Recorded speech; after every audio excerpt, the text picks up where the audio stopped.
સંકલ્પ ફાઉન્ડેશન ભરૂચ દ્વારા આરટીઓ ભરૂચ ખાતે સીપીઆર ટ્રેનિંગ કેમ્પનું આયોજન કરવામાં આવ્યું હતું।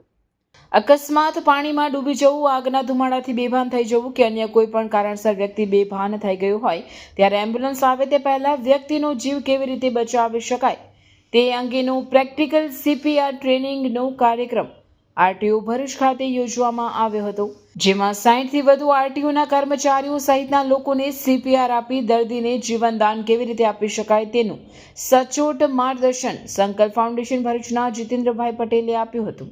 ઉપરોક્ત કાર્યક્રમમાં આરટીઓના પઢિયાર વર્ષાબેન, સંકલ્પ ફાઉન્ડેશન ભરૂચના સંજય તલાટી, રશ્મિભાઈ કંસારા, કનકભાઈ તથા મોટી સંખ્યામાં સભ્યો ઉપસ્થિત રહી માનવ જીવનને વિકટ પરિસ્થિતિમાં બચાવવા માટે નિર્દોષ પ્રયાસ કરવા કટિબદ્ધ બન્યા હતા। લોકોને જનરલી ખ્યાલ નથી હોતો કે લોકોનો જીવ કેવી રીતે બચાવવો। જ્યારે શ્વાસની તકલીફ પડતી હોય છે કે હૃદયની તકલીફ હોય છે ત્યારે હૃદય કામ નથી કરતું અને જે શ્વસન ક્રિયા છે એ બ્લોક થઈ જતી હોય છે। તો સીપીઆર ટ્રેનિંગ આપીએ તો સીપીઆર ટ્રેનિંગ આપવાથી જે આપણે પમ્પિંગ કરીએ છીએ હાર્ટ ઉપર, ત્યાંથી હાર્ટ પણ સ્ટાર્ટ થાય છે, બ્લડ પ્રેશર નોર્મલ થાય છે અને જે શ્વસન ક્રિયા છે એ આપમેળે શરૂ થાય છે। It is a one kind of the primary treatment, not fully medical treatment.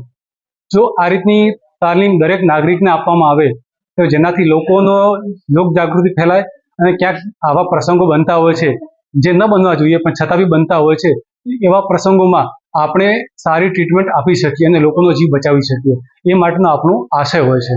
તો સંકલ્પ ફાઉન્ડેશનનો હું આભાર માનું છું કે જે લોક જાગૃતિ માટે અહીંયા આવ્યા અને લોકોને જાગૃત કર્યા, એ બદલ થેન્ક યુ સો મચ।